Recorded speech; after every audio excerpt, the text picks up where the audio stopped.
नमस्कार। दोपहर समाचार में आपका स्वागत है।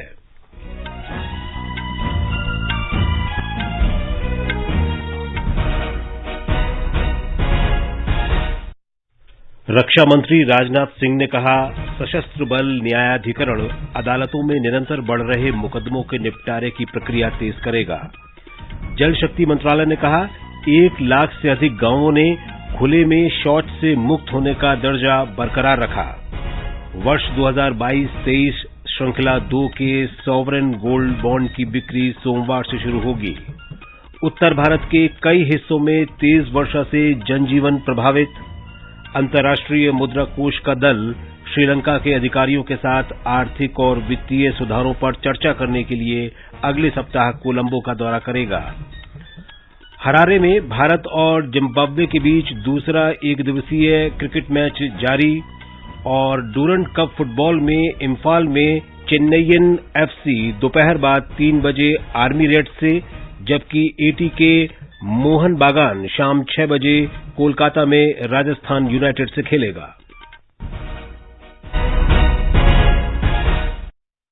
दोपहर समाचार में चारू सक्सेना के साथ मैं विशाल शर्मा। रक्षा मंत्री राजनाथ सिंह ने कहा है कि सशस्त्र बल न्यायाधिकरण अदालतों में निरंतर बढ़ रहे मुकदमों के निपटारे की प्रक्रिया तेज करेगा। आज नई दिल्ली में आत्मनिरीक्षण सशस्त्र बल न्यायाधिकरण पर राष्ट्रीय सेमिनार में श्री सिंह ने कहा कि मुकदमों के निपटारे में काफी समय लगता है। इस सेमिनार का आयोजन सशस्त्र बल न्यायाधिकरण बार एसोसिएशन की प्रधान शाखा ने किया है। श्री सिंह ने इस बात की सराहना की कि सशस्त्र बल न्यायाधिकरण आजादी का अमृत महोत्सव के दौरान महत्वपूर्ण मुद्दों पर आत्मनिरीक्षण कर रहा है। उन्होंने कहा कि क्षेत्र विशेष के लिए न्यायाधिकरण बनाने की परिकल्पना की जा रही है और ये विशिष्ट न्यायाधिकरण मुकदमों का निपटारा तेजी से करेंगे। श्री सिंह ने कहा कि न्यायपालिका लोकतंत्र का सशक्त स्तंभ है। उन्होंने कहा कि न्यायपालिका की आधारशिला वकील समुदाय है, जिस पर जीवन के सभी क्षेत्रों के लोग विश्वास करते हैं। इस अवसर पर कानून मंत्री किरेन रिजिजू भी उपस्थित थे। देश में 1 लाख से अधिक गांवों ने ओडीएफ प्लस यानी खुले में शौच से मुक्त का दर्जा बनाए रखा है। केंद्रीय जल शक्ति मंत्रालय ने कहा है कि इन गांवों ने ठोस और तरल कचरे के प्रबंधन के लिए सही प्रणाली भी विकसित कर ली है। खुले में शौच से मुक्त का दर्जा बनाए रखने में तेलंगाना, तमिलनाडु, ओडिशा, उत्तर प्रदेश और हिमाचल प्रदेश ने उत्कृष्ट प्रदर्शन किया है। इन 5 राज्यों में ओडीएफ प्लस के दर्जे वाले गांवों की संख्या सर्वाधिक है। प्रधानमंत्री नरेंद्र मोदी ने देश को खुले में शौच से मुक्त कराने की परिकल्पना के साथ लगभग 8 वर्ष पहले स्वच्छ भारत अभियान की शुरुआत की थी। मंत्रालय ने बताया कि स्वच्छ भारत अभियान ग्रामीण आरोग्यता और स्वच्छता के प्रति सरकार के संकल्प को दर्शाता है। साथ ही ये मिशन नागरिकों के जीवन में गुणवत्तापूर्ण सुधार भी लाता है। सूचना और प्रसारण मंत्री अनुराग ठाकुर ने आज शराब कंपनियों और आम आदमी पार्टी की सरकार के बीच गठजोड़ का आरोप लगाते हुए दिल्ली सरकार की नई एक्साइज नीति पर सवाल उठाया। एक्साइज नीति में अनियमितता के बारे में मनीष सिसोदिया के ठिकानों पर सीबीआई के छापों के संबंध में श्री ठाकुर ने संवाददाताओं से बातचीत में ये जानना चाहा कि यदि कोई भ्रष्टाचार नहीं हुआ तो नई एक्साइज नीति क्यों वापस ली गई। उन्होंने ये सवाल भी पूछा कि भ्रष्टाचार की सूची में शामिल कंपनियों को निविदाएं क्यों दी गईं और शराब माफियाओं को कथित रूप से 144 करोड़ रुपए क्यों लौटाए गए। उन्होंने कहा कि दिल्ली के मुख्यमंत्री अरविंद केजरीवाल और उप मुख्यमंत्री मनीष सिसोदिया के पास इन सवालों के कोई जवाब नहीं है। मेरा सवाल इनसे ये है कि मनीष सिसोदिया जी बताएं कि मैन्युफैक्चरिंग कंपनियों को रिटेल में ठेके की अगर अनुमति नहीं होती थी तो आपने क्यों दी। मनीष सिसोदिया जी से मेरा दूसरा सवाल ये है और अरविंद केजरीवाल जी से कि कार्टेल कंपनियों को शराब बेचने की ठेका क्यों दिया, अगर दिया तो क्यों। आप ये भी बताइए कि खाओ गली और इंडो स्पिरिट जैसी ब्लैक लिस्टेड कंपनियों को क्या आपने ठेका दिया या नहीं। एक सवाल मेरा और भी है कि 25 अक्टूबर को जब दिल्ली के ही एक्साइज डिपार्टमेंट ने ब्लैक लिस्टेड कंपनियों को और बाकी कंपनियों को नोटिस दिया था तो इस पर अरविंद केजरीवाल जी और मनीष सिसोदिया जी ने क्या कार्रवाई की, आम आदमी पार्टी की सरकार ने क्या कार्रवाई की। श्री ठाकुर ने आरोप लगाया कि शराब घोटाले का मुख्य आरोपी श्री सिसोदिया हैं, लेकिन दिल्ली के मुख्यमंत्री अरविंद केजरीवाल इसके मुख्य कर्ता धर्ता हैं। इस बीच दिल्ली के उप मुख्यमंत्री मनीष सिसोदिया ने दावा किया है कि एक्साइज नीति पूरी पारदर्शिता के साथ लागू की गई थी और इसमें कोई घोटाला नहीं हुआ। श्री सिसोदिया ने आरोप लगाया कि भाजपा को शराब घोटाले की चिंता नहीं है, बल्कि ये राष्ट्रीय राजनीति में श्री केजरीवाल के बढ़ते कद से चिंतित है। उन्होंने कहा कि 2024 का लोकसभा चुनाव आम आदमी पार्टी और भारतीय जनता पार्टी के बीच होगा। ये समाचार हमारी वेबसाइट newsonair.com/hindi और हमारे mobile app news on AIR पर भी उपलब्ध हैं। कंपटीशन की अगर आप कर रहे हैं तैयारी, तो उनके लिए ऑल इंडिया रेडियो पर हम लाए हैं अभ्यास, एक ऐसा कार्यक्रम जिसमें आप पूछेंगे सवाल व्हाट्सएप नंबर 9289094044 पर, या फिर ईमेल करेंगे abhyas.airnews@gmail.com पर, और हमारे विशेषज्ञ देंगे इसका जवाब। आपका अभ्यास हमारा प्रयास।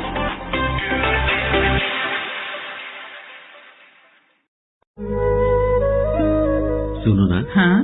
सोच रहा हूँ अपना बिजनेस क्यों न बढ़ा लूं। तो रोका किसने है? हाँ? रोका तो किसी ने नहीं, पर समझ नहीं आ रहा कि मदद किससे मांगूं। मुझसे। तुमसे? तो अच्छा बताओ फिर। आकाशवाणी है ना, मैंने सुना है उसका नेटवर्क देश भर में फैला है। पर उससे मेरा क्या फायदा? देखो, फायदा है, जिस शहर में चाहो विज्ञापन की मदद से उपभोक्ताओं तक पहुँच जाओ। पर अब ये भी तो बता दो कि आकाशवाणी से संपर्क कैसे करूं? बहुत आसान है, मैं बताती हूँ। नंबर नोट करो, 870-001-4242। ओ 870-001-4242। लो अभी फोन लगाता हूँ 870-001-4242 पर।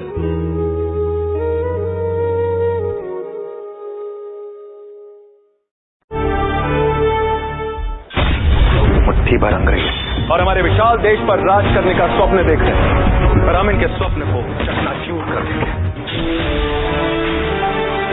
निकल पड़े स्वाधीनता के पथ भाले, स्वतंत्रता संग्राम की सुनी अनसुनी कहानियों के साथ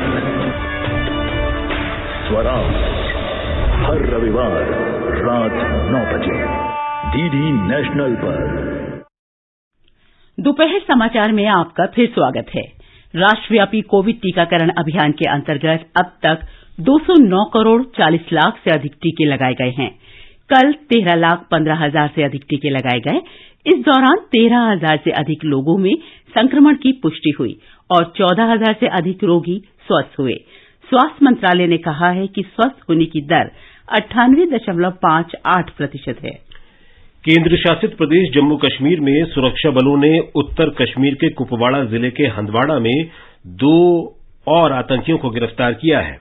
जम्मू कश्मीर पुलिस के अनुसार पुलिस, राष्ट्रीय राइफल्स और सीआरपीएफ की संयुक्त टीम ने इस महीने के शुरू में हंदवाड़ा में 3 आतंकी गिरफ्तार किए थे। इनके पास से हथियार और गोला बारूद बरामद किए गए थे। हंदवाड़ा पुलिस थाने में इस मामले में मुकदमा दर्ज किया गया और जांच शुरू कर दी गई। जांच के दौरान खुफिया जानकारी मिलने के बाद 2 और लोगों के आतंकी गतिविधियों की साजिश में लिप्त होने का पता चला। इसके बाद सुरक्षा बलों की संयुक्त टीम ने उन्हें गिरफ्तार कर लिया। उनसे मिली जानकारी के आधार पर 2 पिस्टल, 4 पिस्टल मैगजीन, 58 गोलियां और 6 ग्रेनेड सहित हथियार और गोला बारूद बरामद किए गए। उत्तर प्रदेश के मथुरा जिले के बांके बिहारी मंदिर में भगदड़ में 2 श्रद्धालुओं की मृत्यु हो गई। वरिष्ठ पुलिस अधीक्षक अभिषेक यादव ने कहा कि आज तड़के मंगला आरती के दौरान ये घटना हुई। आरती के समय मंदिर के अंदर और बाहर बड़ी संख्या में श्रद्धालु एकत्रित थे। मुख्यमंत्री योगी आदित्यनाथ ने भक्तों के निधन पर गहरा दुख व्यक्त किया है। उन्होंने जिला प्रशासन अधिकारियों को निर्देश दिया कि घायलों को समुचित उपचार उपलब्ध कराया जाए। श्री आदित्यनाथ ने कहा कि ऐसे स्थानों पर कड़ी सुरक्षा व्यवस्था की जानी चाहिए। वर्ष 2022-23 श्रृंखला 2 के सॉवरेन गोल्ड बॉन्ड की बिक्री सोमवार से शुरू होकर शुक्रवार तक चलेगी। वित्त मंत्रालय ने बताया कि इस अवधि के दौरान स्वर्ण बॉन्ड का मूल्य 5,197 रुपये प्रति ग्राम होगा। सरकार ने रिजर्व बैंक से परामर्श के बाद ऑनलाइन आवेदन करने वाले निवेशकों को निर्गम मूल्य में 50 रुपये प्रति ग्राम की छूट देने का फैसला किया है। भुगतान डिजिटल माध्यम से करना होगा। देश के बैंकों ने हाल के वर्षों में सुशासन के मानदंडों का पालन करने में महत्वपूर्ण प्रगति की है, लेकिन ये मौजूदा सुशासन संरचना की दृष्टि से पर्याप्त नहीं है। भारतीय रिजर्व बैंक की अध्ययन रिपोर्ट भारत में बैंकों का सुशासन, दक्षता और सुदृढ़ता में ये बात कही गई है। रिपोर्ट में सुझाव दिया गया है कि दीर्घकाल में बैंकों के असफल होने के जोखिम से बचने के लिए कारोबारी प्रक्रियाएं इस तरह की होनी चाहिए कि उसमें सतत लाभ सुनिश्चित हो। ये रिपोर्ट 2008, 2009 से 2017, 2018 की अवधि के लिए अलग अलग बैंकों की वार्षिक रिपोर्ट में उपलब्ध कॉर्पोरेट सुशासन की जानकारी के विश्लेषण पर आधारित है। रिपोर्ट में कहा गया है कि 2008-2009 से वर्ष 2012-13 की अवधि में भारतीय बैंक उद्योग तार्किक रूप से काफी मजबूत था, लेकिन वर्ष 2013-14 में परिसंपत्ति की गुणवत्ता और लाभ कमाने की क्षमता में गिरावट के शुरुआती संकेत मिलने लगे थे।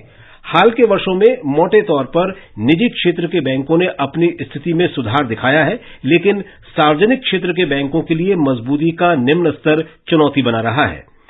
रिपोर्ट में यह भी कहा गया है कि सुशासन और मजबूती के आयामों पर बैंकों की नीतिगत प्राथमिकताओं में मौजूद विषमताएं देखी जा सकती हैं। अध्ययन की अवधि के दौरान जोखिम प्रबंधन और बोर्ड की प्रभावशीलता के कारण निजी क्षेत्र के बैंकों ने लेखा जांच के कामकाज संबंधी सुशासन के मानदंडों का पालन करने में अपेक्षाकृत बेहतर प्रदर्शन किया है। 17वां प्रवासी भारतीय दिवस अगले वर्ष जनवरी में इंदौर में आयोजित होगा। विदेश मंत्रालय के प्रवक्ता अरिंदम बागची ने ट्वीट संदेश में इसकी जानकारी दी। उन्होंने बताया कि दूतावास, पासपोर्ट और वीजा संभाग के सचिव औसफ सईद तथा मध्य प्रदेश के मुख्य सचिव इकबाल सिंह बैंस ने कार्यक्रम की मेजबानी के लिए समझौता ज्ञापन पर हस्ताक्षर किए। मुख्यमंत्री शिवराज सिंह चौहान भी इस अवसर पर उपस्थित थे। विदेश मंत्री डॉक्टर एस जयशंकर 22 से 27 अगस्त के बीच ब्राजील, पैराग्वे और अर्जेंटीना की यात्रा पर रहेंगे। विदेश मंत्री की दक्षिण अमेरिकी क्षेत्र की ये पहली यात्रा होगी।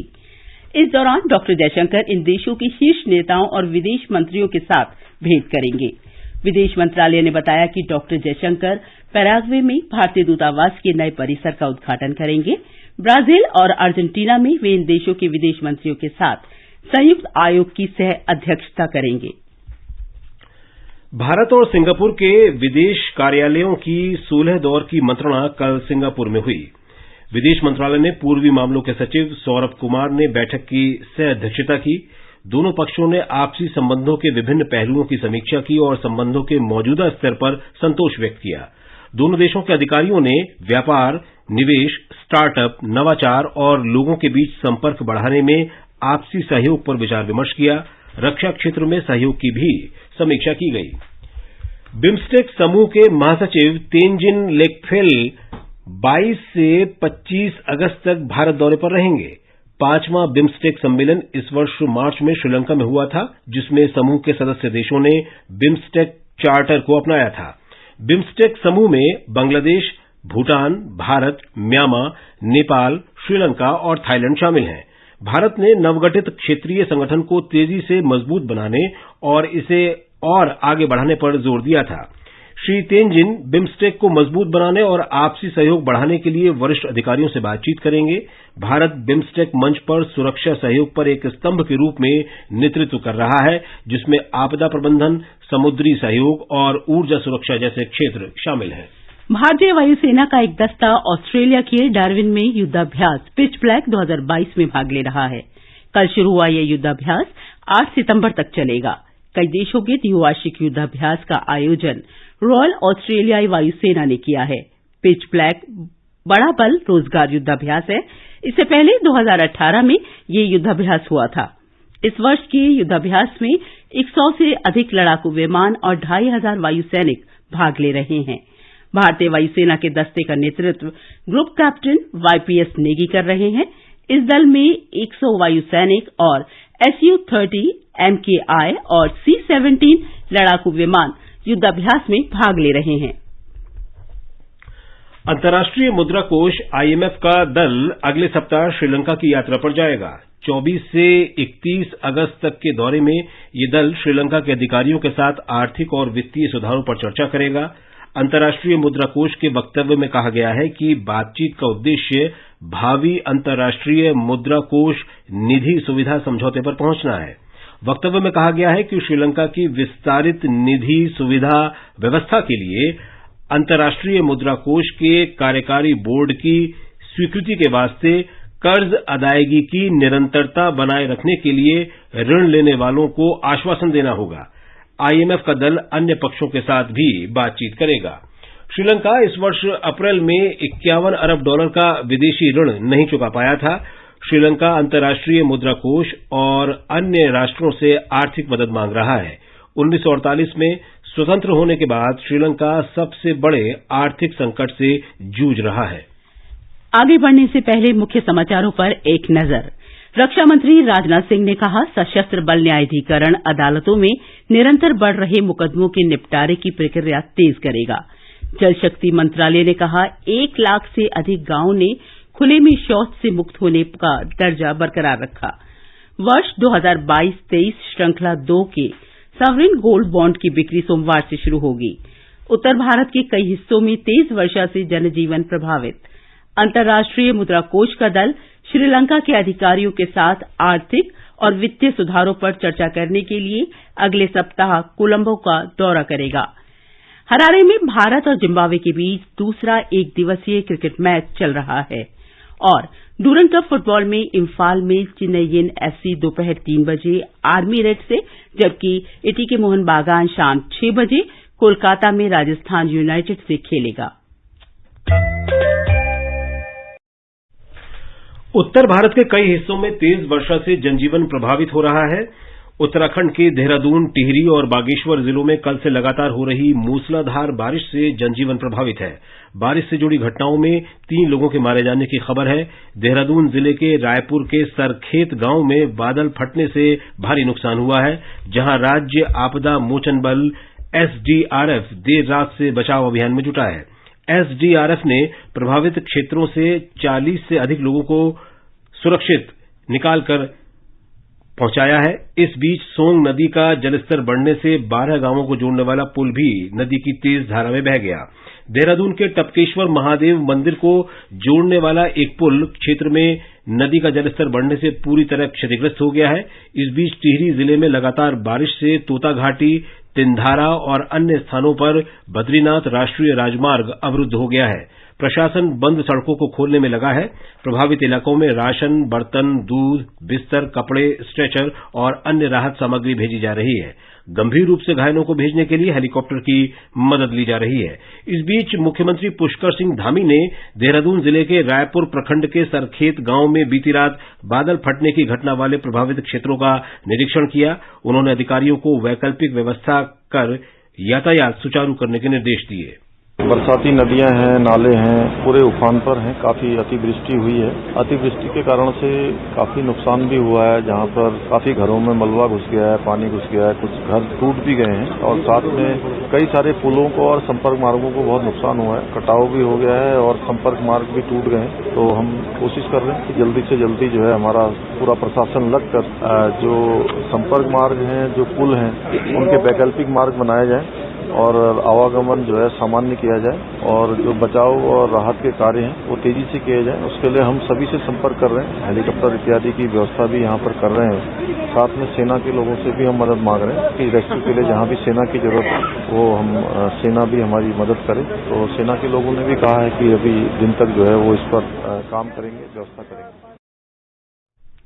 उधर हिमाचल प्रदेश में तेज वर्षा का प्रकोप जारी है। मंडी जिले के गोहर सब डिवीजन के कशन गांव में भूस्खलन के कारण 8 लोग घर के अंदर फंस गए। जिला प्रशासन राष्ट्रीय आपदा मोचन बल एनडीआरएफ की मदद से बचाव अभियान में जुटा है। मंडी कोटाला प्रसार मार्ग के पास बाघी नाले में बादल फटने की एक अन्य घटना में एक ही परिवार के 6 लोग अचानक बाढ़ की चपेट में आ गए। बचाव दल ने एक शव निकाल लिया है। अन्य लापता लोगों की तलाश और बचाव अभियान जारी है। राज्य की सभी प्रमुख नदियां उफान पर हैं। तेज बारिश के कारण हुए भूस्खलन से कुछ राष्ट्रीय राजमार्गों सहित कई सड़कें अवरुद्ध हो गई हैं। मूसलाधार बारिश के कारण मंडी, कुल्लू और चंबा जिलों के सभी स्कूल और आंगनबाड़ी केंद्र बंद कर दिए गए हैं। कांगड़ा जिले में पठानकोट और हिमाचल को जोड़ने वाला चक्की रेलवे पुल भी चक्की खड्ड में अचानक आई बाढ़ में ढह गया है। इस बीच मौसम विभाग ने आज मैदानी, निचले और मध्य पहाड़ियों पर कहीं कहीं तेज से बहुत तेज वर्षा का ऑरेंज अलर्ट जारी किया है। मुख्यमंत्री जयराम ठाकुर ने कहा है कि प्रभावित क्षेत्रों में युद्ध स्तर पर राहत और बचाव अभियान चलाया जा रहा है। उन्होंने पीड़ित परिवारों को हर संभव सहायता का अभियान का आश्वासन दिया है। ओडिशा में पिछले 24 घंटे में बने गहरे दबाव के क्षेत्र की वजह से कई हिस्सों में अत्यधिक वर्षा हुई है। भुवनेश्वर में मौसम विभाग के अनुसार पिछले 24 घंटे में राज्य के 2 स्थानों पर अत्यधिक वर्षा दर्ज की गई। बालासोर जिले के भोगराई में सबसे अधिक 226 मिलीमीटर और कंधमाल जिले के फिरंगिया में 211 मिलीमीटर वर्षा दर्ज हुई। मौसम विभाग ने दक्षिण झारखंड और उससे लगे उत्तरी ओडिशा तथा पश्चिम बंगाल क्षेत्र में बना गहरा दबाव पश्चिम उत्तर पश्चिम की ओर बढ़ने का अनुमान व्यक्त किया है। बाद में इसके कमजोर पड़ने की संभावना है। ये समाचार आकाशवाणी से प्रसारित किए जा रहे हैं। ताजा समाचार जानने के लिए आप हमारे Twitter handle @AIR News Hindi को फॉलो कर सकते हैं। क्या आप वरिष्ठ नागरिक हैं? क्या आपके मन में सेहत, आर्थिक, सामाजिक या भावनात्मक मुद्दों से जुड़ा कोई सवाल है? आकाशवाणी आपके लिए लेकर आया है कार्यक्रम एक कदम और बुजुर्गों के लिए, हर रविवार रात 9:30 बजे FM गोल्ड पर। 21 अगस्त को प्रसारित होने वाले हमारे कार्यक्रम का विषय है बुजुर्गों का खान पान। आप अपने सवाल हमें व्हाट्सएप नंबर 9289094044 पर भेज सकते हैं। ये आकाशवाणी है। देश के सबसे बड़े लोक सेवा प्रसारक के रूप में आकाशवाणी देश की स्वतंत्रता के 75 वर्षों में श्रोताओं के लिए सूचना और समाचार का विश्वस्त माध्यम रहा है। देश के 1 अरब 30 करोड़ से अधिक लोगों तक इसकी पहुंच है। आकाशवाणी आजाद भारत की बात आकाशवाणी के साथ श्रृंखला के साथ स्वतंत्रता की 75वीं वर्षगांठ का उत्सव मना रहा है। इस श्रृंखला की प्रस्तुतियां आकाशवाणी से प्रसारित गाथाओं के माध्यम से स्वतंत्रता प्राप्ति के बाद से जीवन के विभिन्न क्षेत्रों में भारत की यात्रा को दर्शाती हैं। इसी कड़ी में आज हम आपके लिए लेकर आए हैं भारत के लौह पुरुष सरदार वल्लभ भाई पटेल की गाथा।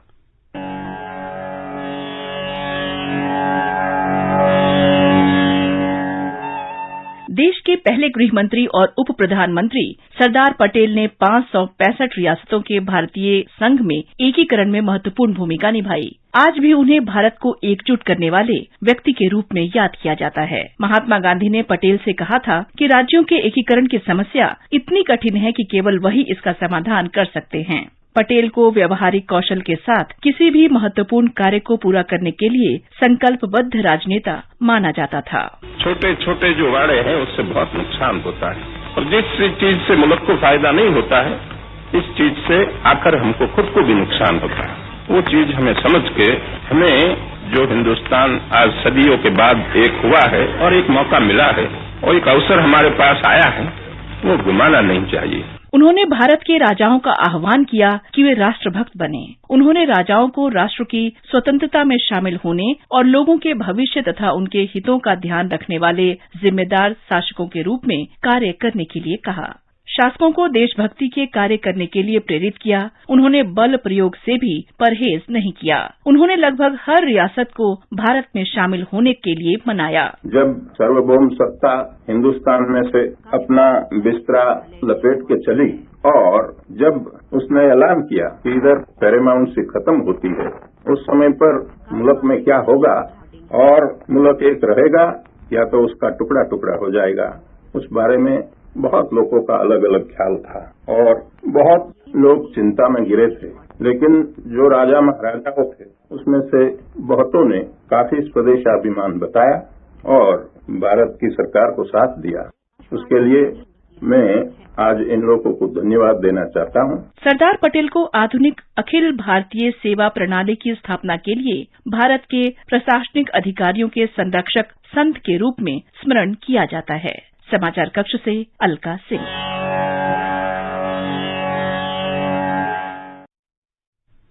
आजाद भारत की बात आकाशवाणी के साथ ट्विटर पर @AIR News Alerts, YouTube channel news on AIR official, news on AIR app, Facebook और इंस्टाग्राम पर सुना जा सकता है। तो आजाद भारत की बात आकाशवाणी के साथ कार्यक्रम के लिए सुनते रहिए आकाशवाणी समाचार। आज का संस्कृति संदेश समर्पित है सामाजिक सुधारक राजा राम मोहन रॉय को। यूं तो भारत प्राचीन काल से विश्व गुरु रहा है, लेकिन अंग्रेजी हुकूमत के चलते एक समय ऐसा भी आया था जब समाज में हर बुराई के लिए धर्म को जिम्मेदार ठहराया जाने लगा था। आरंभ में तो राजा राम मोहन राय आक्षेपों के उत्तर देते रहे, किंतु बाद में उन्हें लगा कि भारत के प्राचीन ज्ञान को पुनर्स्थापित करना होगा। सर्वजन सुखाय सर्वजन हिताय के विचार को ध्यान में रखते हुए उन्होंने 20 अगस्त 1828 को ब्रह्म समाज की स्थापना की। ब्रह्म समाज का उद्देश्य मानव मात्र के प्रति बंधुत्व की भावना तथा सभी धार्मिक ग्रंथों के प्रति श्रद्धा उत्पन्न करना था। राम मोहन राय ने जाति बंधनों का खंडन किया। उस समय राजा राम मोहन राय पहले भारतीय थे जिन्होंने समाज की बुराइयों को दूर करने का प्रयत्न किया। यदि ब्रह्म समाज की स्थापना से अलग राजा राम मोहन राय के व्यक्तित्व के अन्य पक्षों पर भी दृष्टि डालें तो पता चलता है कि वे एक प्रभावशाली लेखक और कुशल पत्रकार भी थे। राजा राम मोहन राय ने कुछ महत्वपूर्ण पुस्तकों का सृजन भी किया। उन्होंने संवाद कौमुदी का संपादन भी किया। राजा राम मोहन राय ने अपने समय में भारतीय समाज में व्याप्त सती प्रथा जैसी तमाम बुराइयों के खिलाफ एक जन आंदोलन चलाया। 1829 में भारत के governor general Lord William Bentinck द्वारा सती प्रथा को प्रतिबंधित करने के लिए बनाए गए कानून को लागू करवाने में राजा राम मोहन राय ने सरकार की मदद की। राजा राम मोहन राय को भारत में पत्रकारिता का अग्रदूत माना जाता है। इन्होंने समाचार पत्रों की स्वतंत्रता का समर्थन किया। रविंद्रनाथ टैगोर ने उनके विषय में कहा था कि राजा राम मोहन राय अपने समय में संपूर्ण मानव समाज में एकमात्र ऐसे व्यक्ति थे जिन्होंने आधुनिक युग के महत्व को पूरी तरह समझा। राजा राम मोहन राय ने समाज में आशा की जो किरण जगाई, उसने देश के स्वतंत्रता आंदोलन में बहुत महत्वपूर्ण भूमिका अदा की। हम उन्हें श्रद्धा से नमन करते हैं।